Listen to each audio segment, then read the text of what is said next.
Stacy. How you doing, my friend? Good. How are you? My God, if I was any better, episode 77. 77. Look at this. My Woo! God. What an amazing number. So, okay, 77. 77.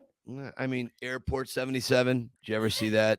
No. I mean, those old disaster movies, those Irwin Allen disaster movies, The Towering Inferno. What's the one with the ship, the Poseidon Adventure? Yeah, right. Heard of that. Okay. Okay. So all these movies came out. There were like two airport movies, Airport 77 and Airport 79 or something, I think it was. Right. And I just saw 77 just the other day where the something happens, terrorists overtake the airplane, it hits an oil rig over the sea, and then it goes down and it sinks like 25 feet below. Oh, and God. There's a whole bunch of great actors in that movie that we've seen in so many other movies. Right. It's definitely worth going back and watching it. Mm-hmm. But the action scenes are so out there, like the bar in the airplane comes loose and it slides down, the piano slides down, crushes the guy against the wall, and he's like overacting. It's really great. If you haven't seen Airport 77, go see it. Yeah, you got me curious. Yes. Oh, it's incredible. It's incredible. However, this is episode 77 of the Rocky Files. Yay. And I mean, we just keep on going. Yeah. Yes, we do. We do. You know, episode 77, did you ever think we'd get to 75, 76, 77?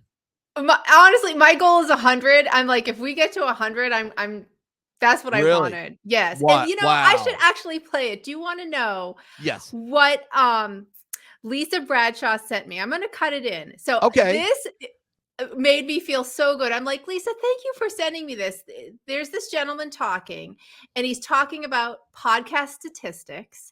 Okay. And it says, do you realize only 10% of all the existing podcasts get to episode 10? And of that 10%, only 10% get to episode 20. He said, so if you get to 21, you're like doing better than the majority of all podcasts out there. I'm like, thank you for sending me that. That just made me feel so good. And I'll play it. I'll play that in here. All right, play that. Let's take a look at that. This is what hard feels like. And this is why most people can't do it, but you can. I use this stat all the time. 90% of podcasts don't make it past episode 3. And of the 90%, the 10% that do, 90% don't make it past episode 20. So by making 21 podcasts, you're in the top percentile of all podcasters ever in history.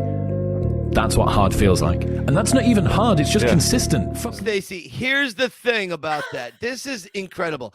I'm going to change up the batting order right now, okay? I'm making a co-coaching call. I want to jump right ahead of something, and then we're going to come back to our topic. Okay. So this podcast, this was not my idea, okay?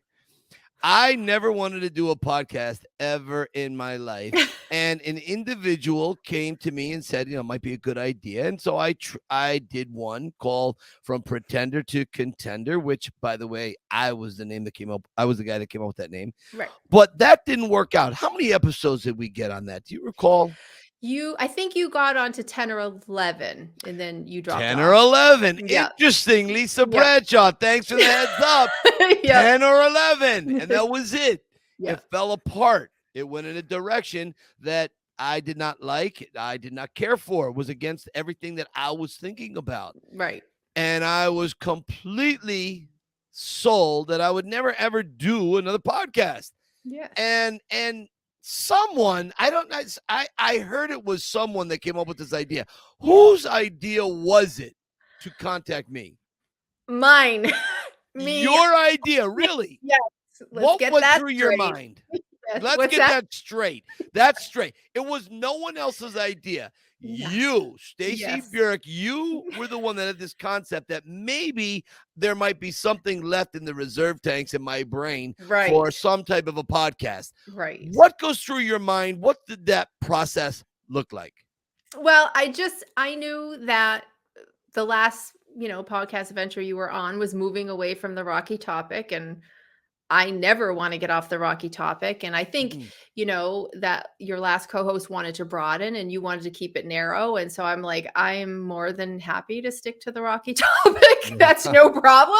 Right. And I said, more than that, I wanted it to be specifically Rocky fans and the ways that Rocky has inspired them to start a business, beat cancer, create this or whatever it is. I wanted Sly to have a place to go if he's ever having a down day to say, see, this person achieved this because they loved Rocky this much, so that was my idea, despite what other folks may be claiming out there. So we'll leave that as it is.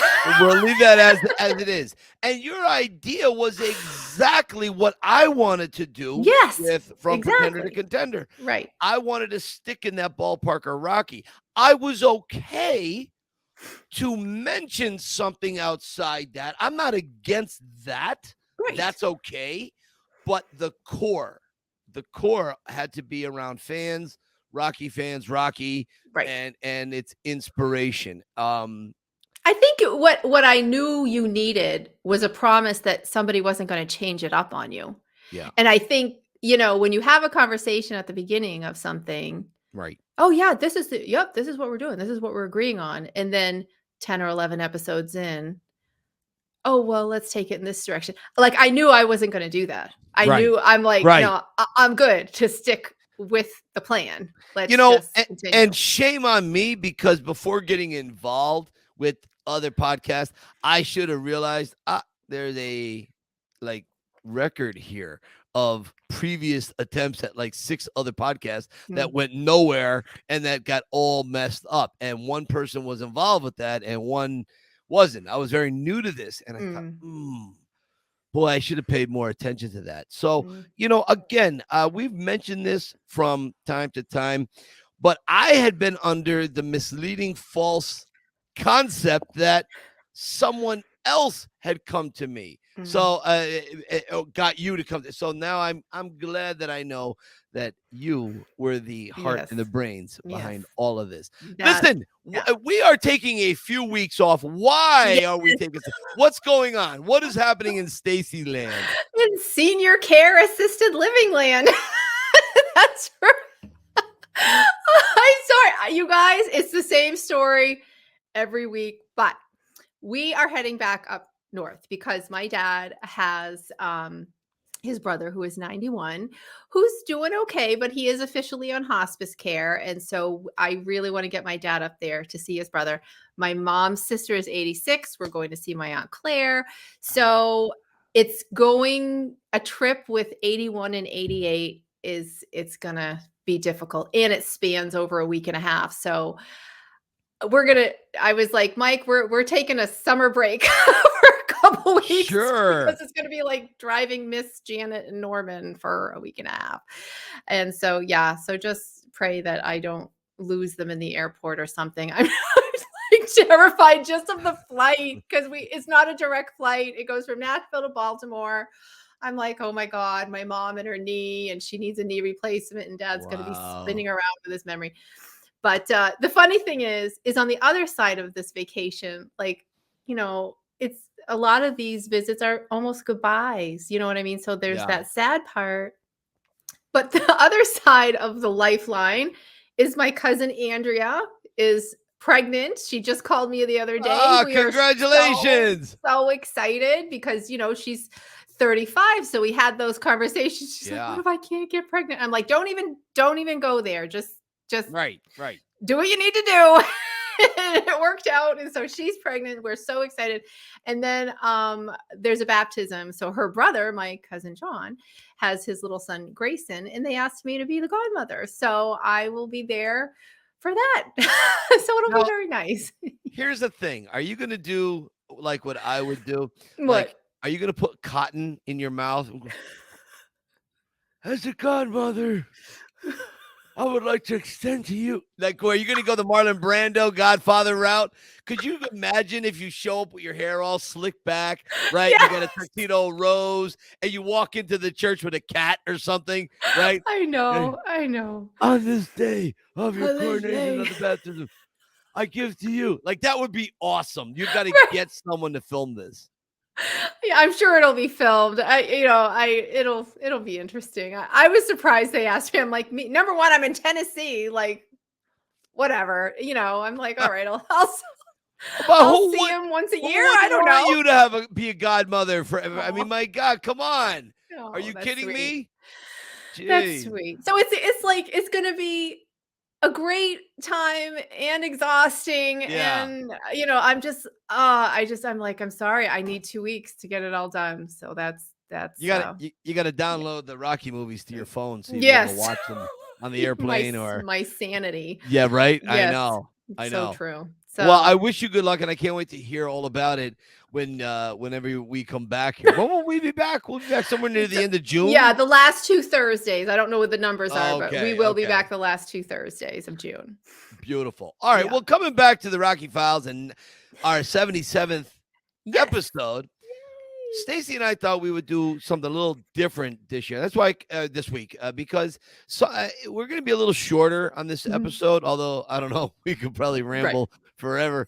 But the 77th episode leads into 1977. Yes. And we got a bunch of things that kind of were going down in the Rocky world at that time. Stacy, take us through that. What happened? So here I love the way things looked back then. You know what I'm saying? So I did want to just show you some of the way, like when they were advertising it, if you were watching TV, this is what you'd be seeing for the 1977 Oscars. This was, the sign that they used. And then of course we know this poster very well, but then here's a newspaper clipping. Like once Rocky won those awards, these are the things that you saw in the newspapers. And so I just liked that, like little ancestry.com of movies.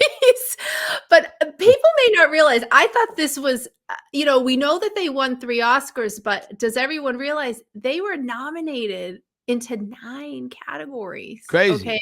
So here we have, they won Best Picture, nominated, Sly's nominated. Okay. Only the third person. So remember this. Yeah. Only the third person to be nominated for an Oscar for acting and writing, right? Do I have that correct? Charlie Chaplin and Orson Welles, I believe. Orson Welles, you got it. Isn't that something? Yeah, Sly is in great company. I'm like, talk about Orson Welles and Charlie Chaplin. That's just let's see Tom Hanks do that. Okay, right? So that's huge. Talia Shire was nominated for Best Actress, and then our two favorite supporting actors, Burgess Meredith and Burt Young, were nominated together. That would have been interesting if one of them won and one of them didn't. But both nominated. You're all you're being nominated. You're a winner right there. Best Director, John Avildsen won, and Best Writing, Best Sound, Best Editing, and Best Music Original Song. Like, it was like. See, here's the thing, and I have to take issue with the Oscars. I don't understand, how do you get nominated for how do you win for Best Movie, Best Director, and Best Editing? And Sylvester Stallone is in every goddamn scene. Right. How does he not win Best Actor? I don't know. I'm not a fan of how do you say the word? Posthumous, yes. Posthumous awards. Yes. Yeah. I'm not a fan of that. I'm sorry. Rocky went up against Network, All the President's Men, Taxi Driver. Taxi Driver, you talking to me? Yeah. You got to be talking to me. Are you kidding me? Yeah. Travis Bickle. Yeah. I mean, he beat them. Yeah. So how does Sly not win? I don't understand. I know it takes a village to make a movie, but it's all reliant on Sly's I mean, character Rocky. I mean, that's it. That's what it is. I know it's the John Avildsen. It's all the it's Talia and Bert and Burgess and Carl and the music of Bill Conti. I know that. But if he doesn't sell it as Rocky, nothing. It's done. How does he not win? Tell me. Explain to me. I have a theory. Kevin and I were talking about this yesterday. Okay. The Oscars, I think, are notorious for the storyline, and they have a softness, for the posthumous award. He was nominated, and I think sometimes the Oscars might be a little swayed to get the "aw," you know what I'm saying? So I personally believe that. Of course, I'm biased, as we all know, but I sometimes think maybe they went that route because that poor man, he did pass away, and in honor of his acting career and his life, they awarded him. Let me understand something, Stacy. Are you telling me that I have to wait until like 2035 and Sly dies and he gets an Oscar for Expendables 13? Right. Number one. Is that what he's going to get the Oscar for? Out of pity because he's dead? No, I have a script idea that I would love to get to him, and he's going to get the Oscar on my idea. But anyway, that's another day. You do have a great idea. And I'll tell you what, I'll tell you what, I read your script, and that made me cry. And you know this. I cried at 3 or 4 different parts of this script. And I'm not even going to say what it is because I don't know. We'll get to it. We'll get to it. We'll get to it when the timing's right. When the timing's right. Exactly. But yeah, I do. I've already said he's not going anywhere until 2046 anyway, because I like your timeline better. I want a whole century of Mr. Stallone, but he'll get his Oscar. I do believe he'll get his Oscar, and I believe he will walk on stage vertical for it. Unassisted or assisted? Unassisted. No. Are you kidding me? He's going to be walking all along. He probably will. Yeah. Knowing Sly's ego in himself, not his ego as opposed to other people, just about himself. Yeah. I could see him taking 20 minutes to walk up the steps, down the aisle, up the steps, and to accept this. Yes. I really could see him doing that. Right. I can. I hope it happens. I think he'll exude strength. Yeah. The whole distance. No doubt. The whole distance. So we just had some fun pictures here. I think this is him arriving. And then a few pictures of John. By the way, go back to that first one. Sure. Do all of you guys know what happened to Sly in the limo? Why he's not wearing a bow tie? It broke. The bow tie, it broke on the way over. The collar and the shirt and the bow, it all came apart on him because he didn't have a lot of money and the tuxedo was so cheap. He had this very it was crazy. Now the only thing, put that picture back up. All right. Yeah. All right, that's a blue shirt, right? Yeah. All right. I think Sly was wearing a white shirt at the Oscar. Okay. Well, I wonder this is what black and white. Let's go here to it's white with. All right, but what are the odds that both times it breaks? No, it's probably got to be the look or the flash of the light bulb. Do you think it's the lighting? It could just be the lighting. I don't know. Let me look real close at that. Does it look like it's ruffled?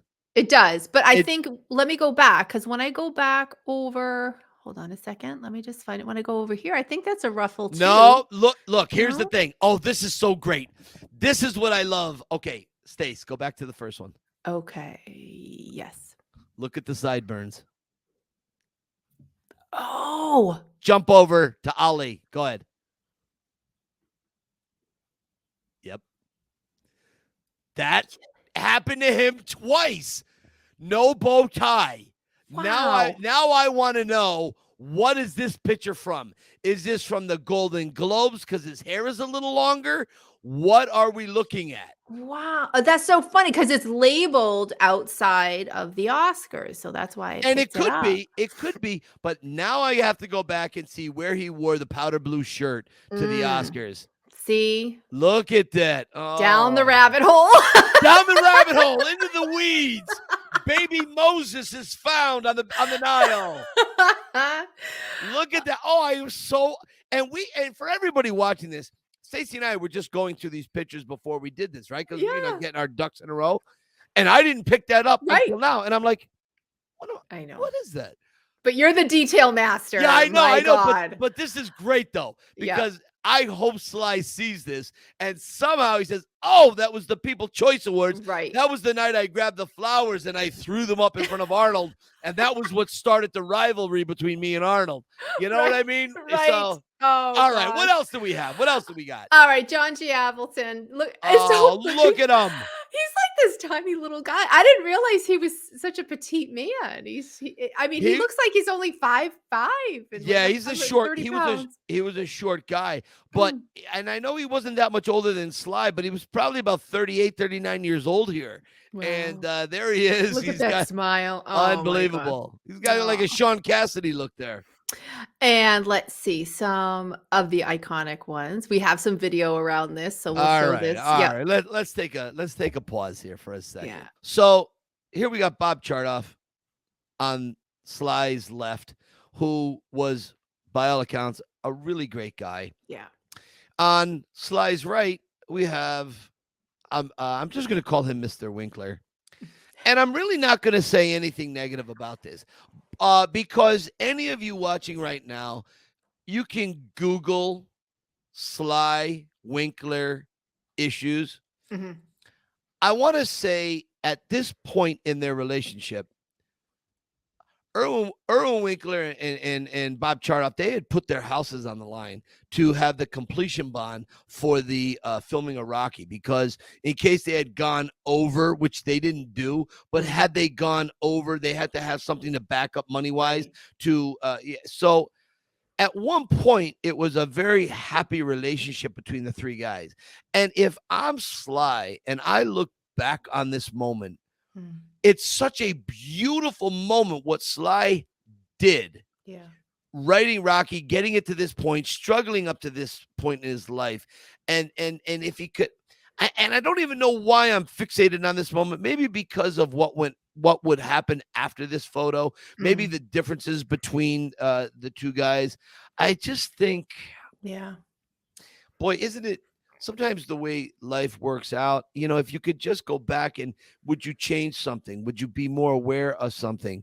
And it's difficult. If anyone, I guess I'm sort of rambling now, but well, I think it's hard though. You don't know what it's going to become, and you know, it's your first movie, it's your first big thing. Every writer knows that you basically sell your soul for the first one, you know, and that's you know, if you had the ability to see into the future, but there's just no way to know. No way to know what it's going to do. You know, you have this naivete where you think everyone has your best interest at heart, and it ends up, that may not be necessarily true. Right. It may not be true. I wanted to relive that epic moment, and it's 1 minute and 52 seconds. But hit us! Yeah, I gotta see this. This is the best picture announcement. And what is this? Why are we seeing this? So this is Jack Nicholson announcing, and the winner is for Best Picture. Here we go. And the winner is Rocky. Erwin Winkler and Robert Chartoff, producers.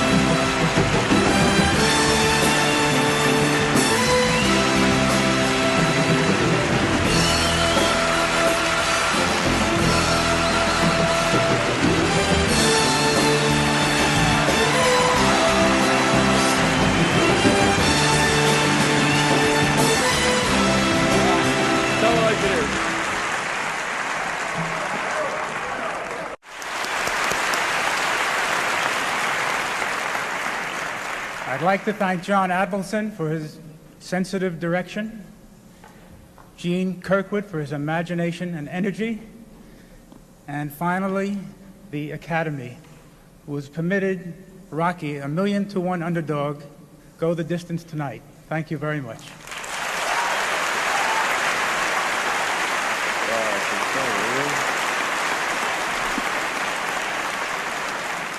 There were many people behind the scenes that help us really achieve our dream. Arthur Krim, Eric Pleskow, Mike Medavoy, and Gabe Sumner at United Artists all were very, very responsible for us being here today. They really helped all of us live out the dream of Rocky. And to all the Rockies in the world, I love you. Thank you. Ah, God, that just raises me up and breaks my heart at the same time. The way they kind of hugged each other on the way up, and only to have this.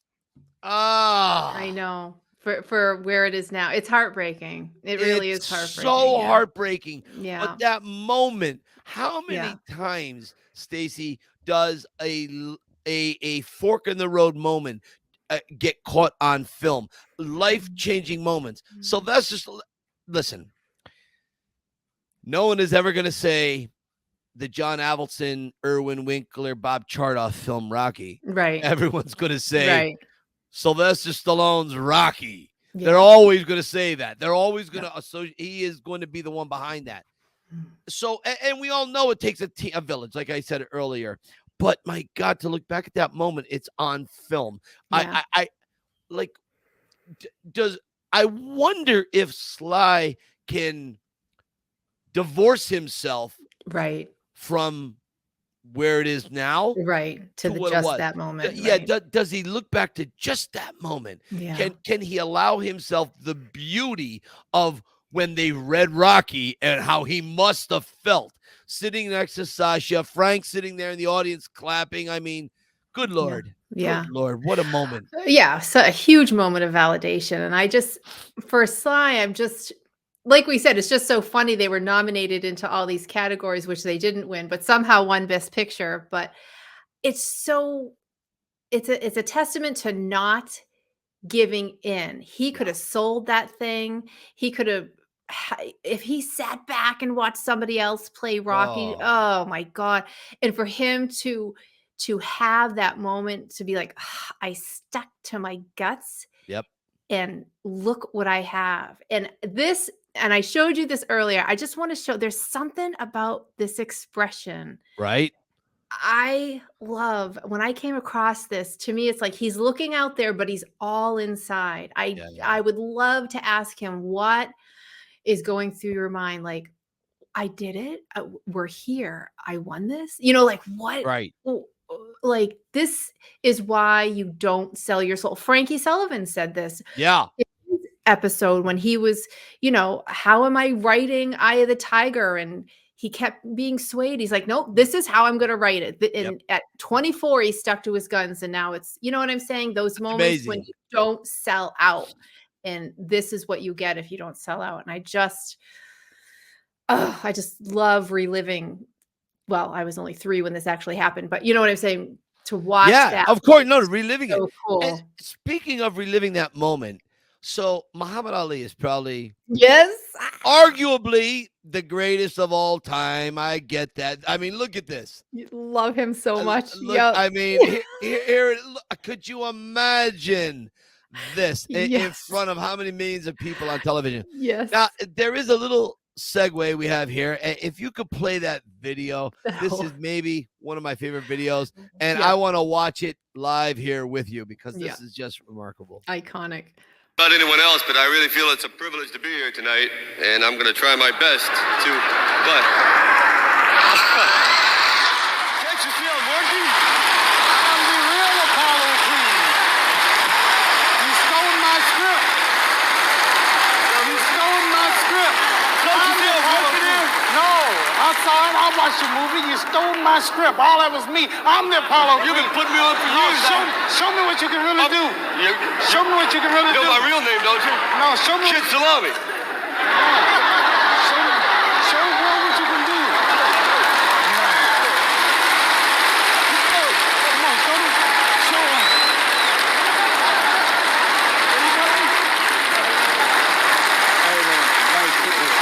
Oh, thank you.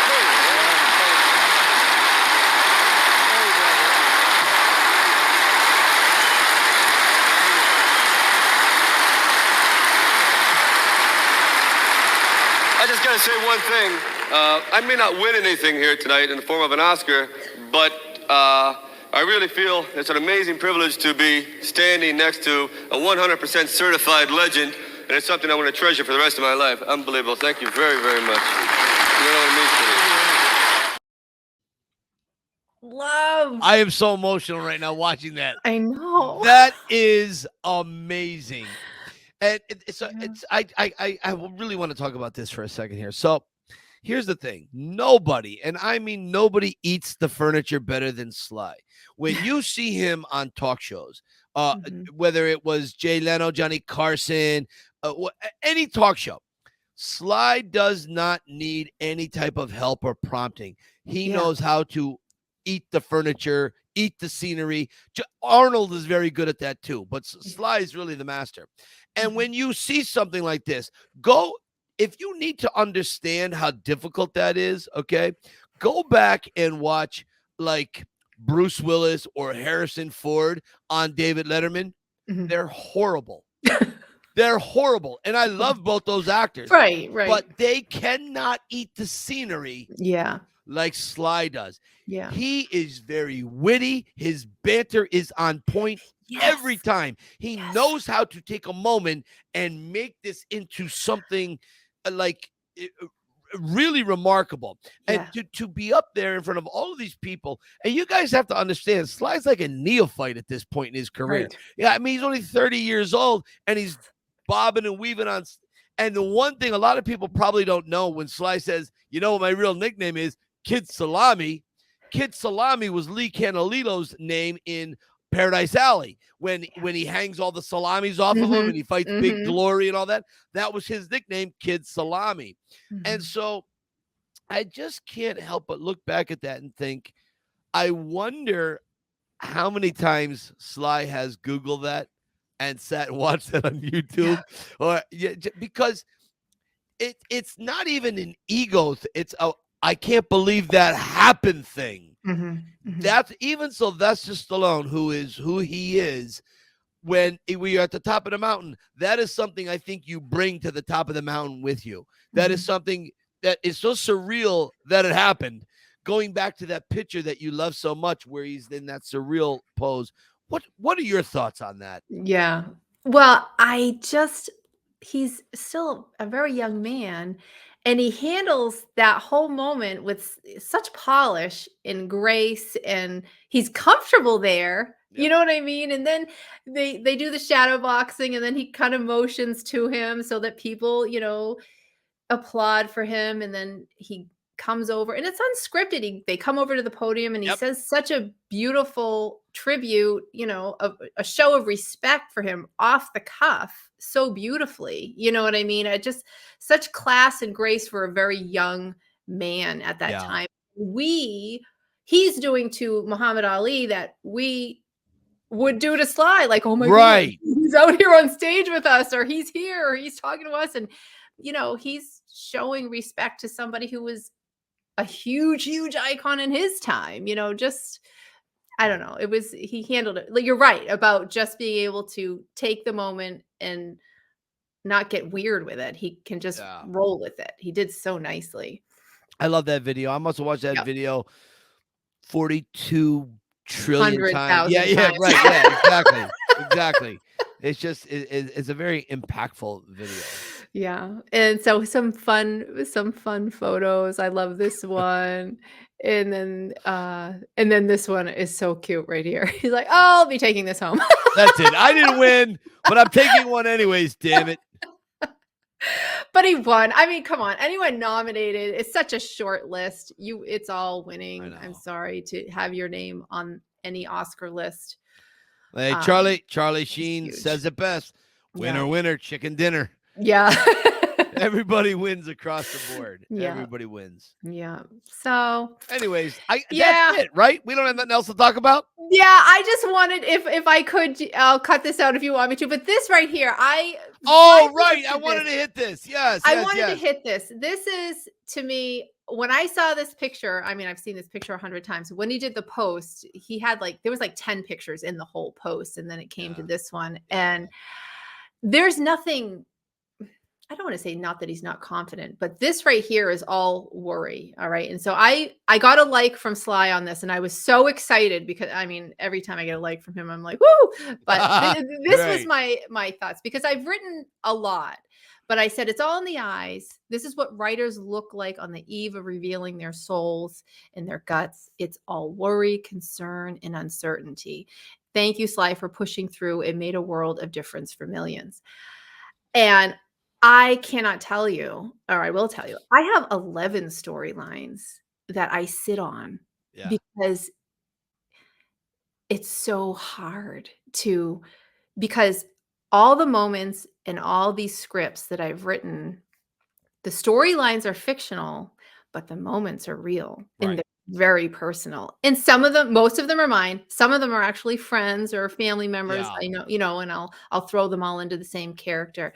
Sure. But the key, very emotional or embarrassing or regretful moments are all in there. And there's so much of Sly that's Rocky, and Rocky that's Sly. He is bearing his soul. And to me, that's that expression, like, oh crap, how is this going to be received? It's like you don't know which way it's going to go. So I'm just so glad he saw that, because I still haven't come up off it. You know what I'm saying? Like I have all these little things tucked away, and you got to let them out, you know. You have to. And I think that picture was taken probably the night that Rocky's going to premiere. I think Frank actually took that picture, if I'm not mistaken. Yeah. And the other thing is, I think the other thing is about that picture, you know, should it have been a failure? I think he wore that jacket on purpose because the chest lapels turn into wings and they would just flap and take him out of there. Fly away. He would fly away. Look at the size of those lapels. My God. Gotta love the 70s. The 70s. But that's the weird thing, because the Rocky jacket has smaller lapels. Right. At the same time. So, but I know he had owned that jacket probably about 10 years earlier. So maybe the 60s, when he would have bought the jacket, maybe that jacket would have had, maybe it would have been in vogue for smaller lapels. Right. But what a great picture. But yeah. So we're just, you know, not that it's news. We're so proud of him. And it's just, it's great. It's the Rocky files. Yeah. We go into the drawer, we go through the files like Fox Mulder and Dana Scully, and we pick out a file. And that was our file today. That's our file. Let's see. The one last picture. This was just so neat. This is on Instagram. I follow this Rocky Balboa saga.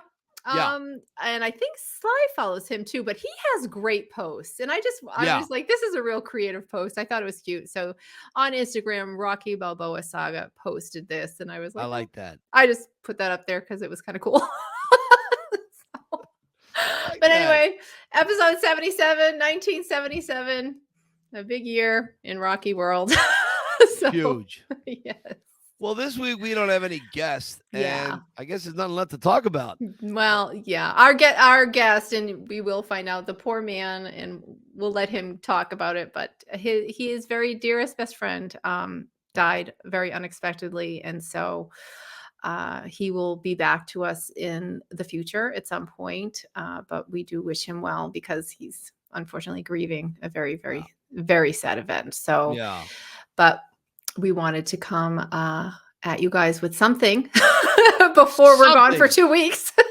So, while I'm catering to 88-year-olds.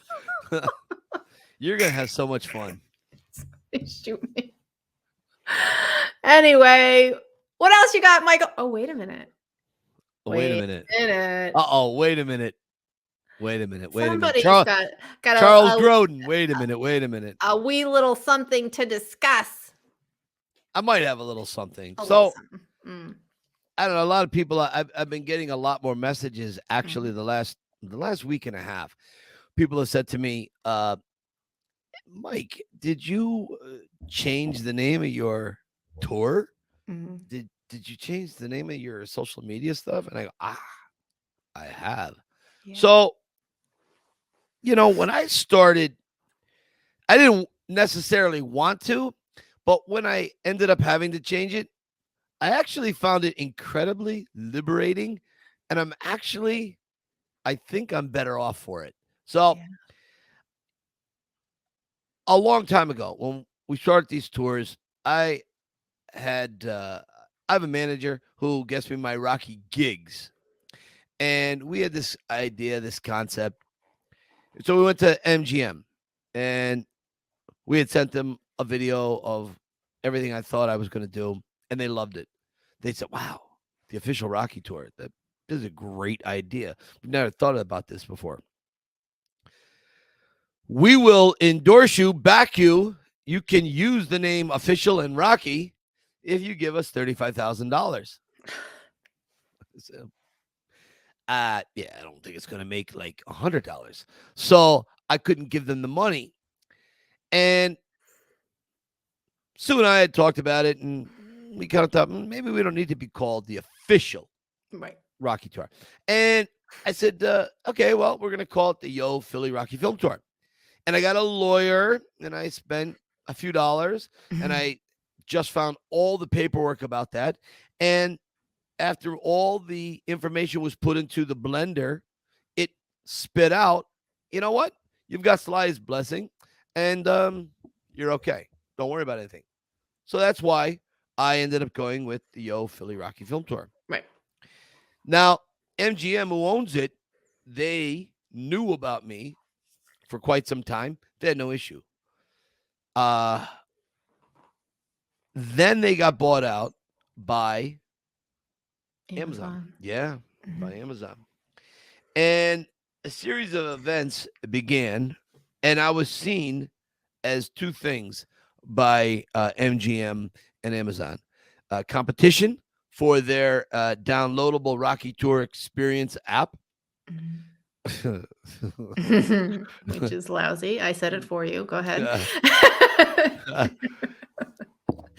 And completely impersonal and and boring. But anyway. It's not exactly what I would have done. And the other thing is that I was seen as a liability. By using the name Rocky in the title. They saw me, if I had done something inappropriate, got in an accident or something, no one's going to sue Mikey Kunda from Scranton, Pennsylvania, because little Mikey Kunda don't have nothing. He has no money. He's got no money. But MGM does. And if the name Rocky was in it, a case could have been made that they endorsed it and they okayed it. So they were concerned about that. Right. I had offered. I had to get a lawyer, and a high-powered lawyer, which I want to thank Charlie, my friend Charlie, who we're going to get him on here soon. Yeah. I want to thank Charlie. He hooked me up with his copyright lawyer, and it turns out that more than likely, if I wanted to fight it, I would lose big time. I would be someone homeless, living in a van down by the river. Somewhat. But I'd have a great view. I would have such a great view. But I don't think Sue was going for that view. So, no. So, anyways, I changed the name to the Yo Philly Film Tour, and I changed the name of the business now and on social media. But here's the weird thing: my legal team and MGM both tell me it's totally appropriate to use Rocky in the description of my tour. I didn't understand that. What? How's that? I don't get it. Anyways, apparently my lawyer tells me there's not a damn thing they can do to tell me to not put that in the description. Right. Just not the official title. It's not an official title. So I said, okay, I did that. Now, I wrote some thoughts down because I didn't want to lose because I tend to ramble. So my biggest problem was, would I still be found by Rocky fans? That was my issue. I thought, man, without that, I'm a goner. And I spoke to you about that. I spoke to Sue, obviously, and I spoke to one or two other people who could understand where I was coming from. And everyone said the same thing. Not going to be a problem. Might be a problem. I said, it might be easy for everyone to say, because at the end of the day, they're paying their bills, and this is how I do my thing. It's not their baby. Yeah, right. So, exactly. And I saw myself in a way where Sly was, where his baby is being altered, being tweaked. And I felt that same feeling of, oh, I don't want to do that. The boy, Rocky's part of that. That's part of who I am. That's part of my identity. That's part of what grounds me. And then I realized, no, that's not what grounded me. It was all the people I have in my life that I learned lessons from. And that the biggest lesson I learned is that the Rocky name in the tour was irrelevant. At this point, after 15 years. Right. I've just had the busiest month of my life. Yay! It was insane. I have never had a May as busy as the May I just had. Oh, wow. It was unbelievable. And so now I don't feel so bad about things. But I messaged a particular friend about this. And this particular friend said to me, ignore it. It's all bullshit. This particular friend has FU money.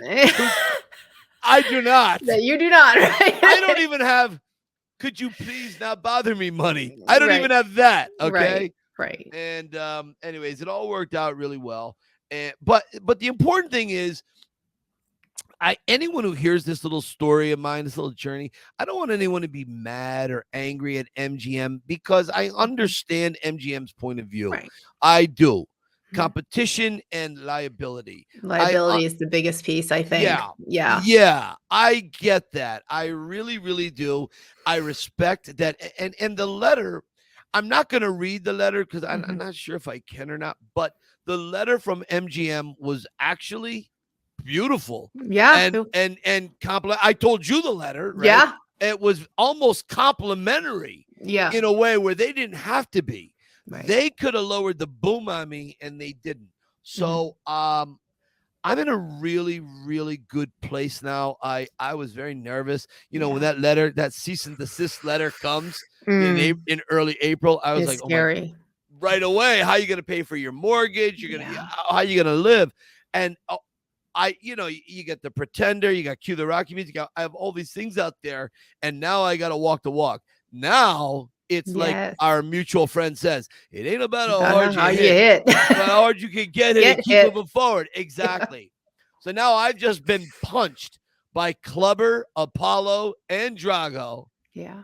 And now what do we do? And I figured it out, and we're okay with it. Yeah. So anyways, I do want to thank MGM for, I guess, understanding where I'm at and being respectful of what I built over the last 15 years. And ultimately, my hat's off, and a billion thanks goes to Sly for just, I don't know, creating it all. And I mean, that's just so that's the deal. That's why the Yo Philly Rocky Film Tour has passed on to the great boxing ring in the sky.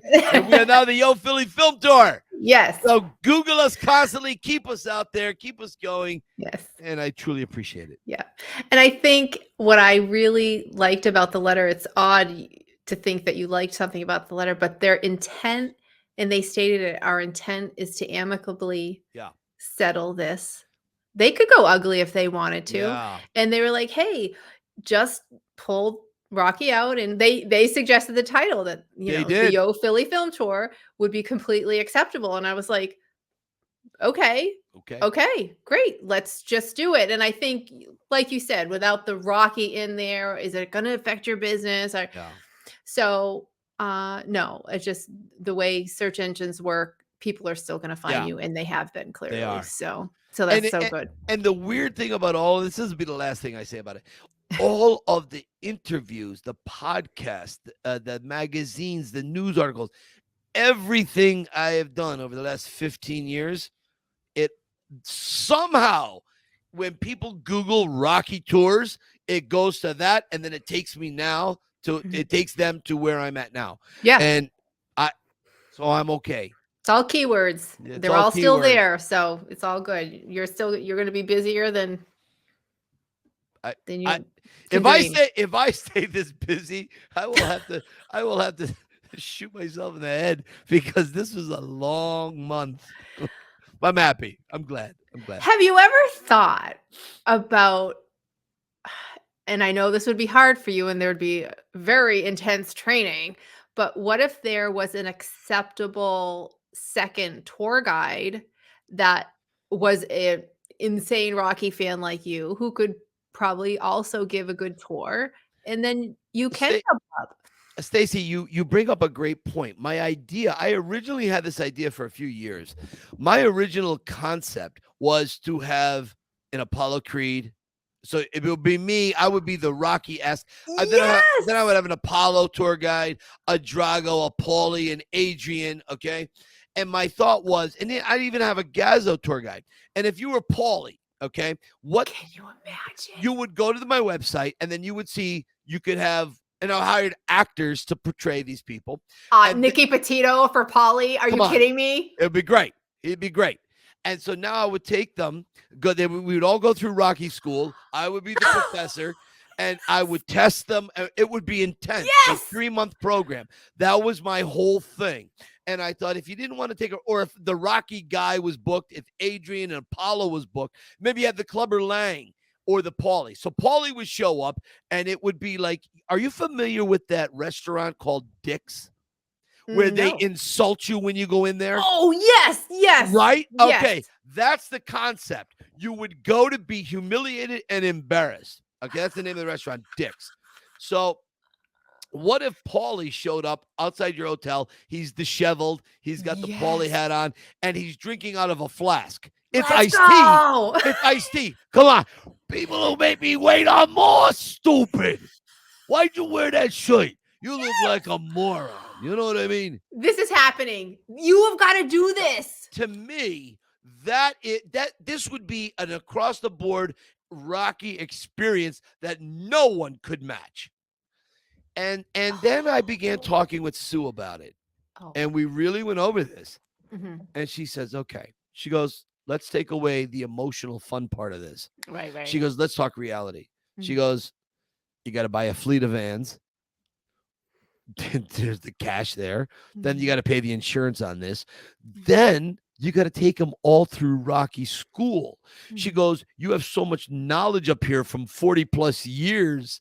She goes, anybody comes to you, you got it no matter what. You have an answer. And if I don't have an answer, I know where to go to get one. So then she goes, what if one of these people you hire secretly has some issue? And now they get into a fight with one of your customers. And then there's a lawsuit. Right. Or what if they cut corners? Or what if they're out partying in the van after hours or whatever? And I'm like, oh, shit, you're right. Mm. And although I could probably make more money with that, I thought, you know what? My head doesn't sleep on the pillow quite so good anymore. Okay. And I thought, maybe it's enough. Mm-hmm. Just this little tour I'm doing. Right. Maybe that's enough. Maybe that's enough. And it is a fun. I mean, it's a great idea. What a fun idea. I mean, the other thing, if you could always pilot it for a month, and if test drive it and see if it fits, and if it doesn't, you just pitch Wouldn't it. that be a great like reality show? Like Sly's got the Stallone family reality show. Okay, yes. It's really good. It's way better than I thought it was going to be. Mm-hmm. Like I'm really enjoying it. What if we did a reality show with the tour? Right. And we have people from all over the world, and we hear their stories, and we intercut it with like 10 different tours going on at the same time in the show. And then we have a Drago jump in the car. We have a Clubber Lang. Hey, sucker, give him these tours. Why don't you give everybody what they really want? A fight. Give me a rematch, Balboa. That could work. You know what I mean? So fun. I mean, there's a lot of ways we could go, but anyways, I don't know. We'll see. Now that we've had this conversation, we'll see what people listening. think. We'll see what people. I'm going to tune in this week and see what the live chat is. Yeah. And see if anybody, thinks it could work. Live chat. Because you're biased. I can't listen to you sometimes. You're biased. It'd be fun. You wouldn't have to buy a fleet or anything. You could rent a van for 1 month and just give it a try. And then you don't lose like a ton of money. I don't know. Good point. No, that's a fair point. Oh, you had to run auditions. It'd be. Could you imagine? I'd want to be. We get the Sly Stallone shop involved, and we get the Clubber Lang shorts, the Clubber Lang robe. They could buy it from them, right? Promote them on the tour. Like it could be a whole big ecosystem. Yeah. We'll have Rivoli paintings, right? Yes. We'll sell Rivoli paintings, the whole 9 yards. Everyone. Like this is some serious thing that could work. So I don't know. We'll might be worth reconsidering. I'll leave it there. Maybe Sly will watch this episode. Maybe he'll have a thought. I don't know. Hey, that'd be and cool. We'll sell the miniature gym, right? The little miniature gym. We'll sell that. We could do this all day. We could do this all day. Coulda, woulda, shoulda, supposa. Right. Anyway, Stacy, I'm not going to see you for a few weeks. I don't know how I'm going to deal with that. I know. I'm going to go through withdrawal. Oh. So maybe you and I, we'll have to do a video call just like you and me so I can check in, make sure you're okay. I'll call you crying. I'm going to die. Shoot me. I know. You'll be addicted, like at the end of this, spending so much time in the senior citizen ward, you'll be addicted to like prune juice and Metamucil. Yes. You'll come back fibered out of your friggin' mind. I'll be regular. You'll have Velcro shoes now, right? Elastic pants from Walmart. No more, nothing. Just elasticity all the way around. Oh, the fashion statement. Right? I'll come back as. Anyway. What else we got? Are we out of here? I think we killed 77. All right. Cue the Rocky music. Here's a book I wrote a while back. You can find it anywhere books are. It's on Amazon.com, Barnes & Nobles, whatever. It's everywhere. Pick it up. It's not a bad read. It really is. It's a great read. It's not bad. Full of heart and emotion, and I loved it. It was so Thank good. you. So It is.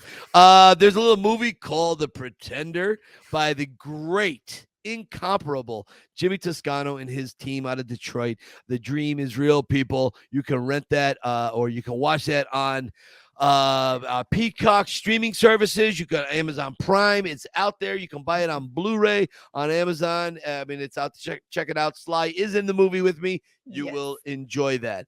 Stacy, where can people find you? I'm on Instagram at hadmeatyo and on the Rocky Files, as it says right at the bottom of our screen, and then Facebook at the Rocky Files podcast on Facebook. Beautiful. Awesome.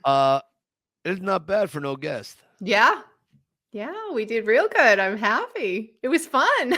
I'm impressed. We were down to reading from the phone book. Names.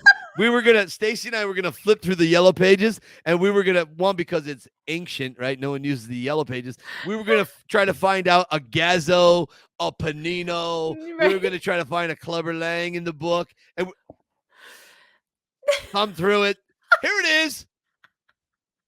Anyways, Stacy, I'm gonna miss you. I'll see you in a few weeks, my friend. Couple weeks. Until then. Keep watching. Bye.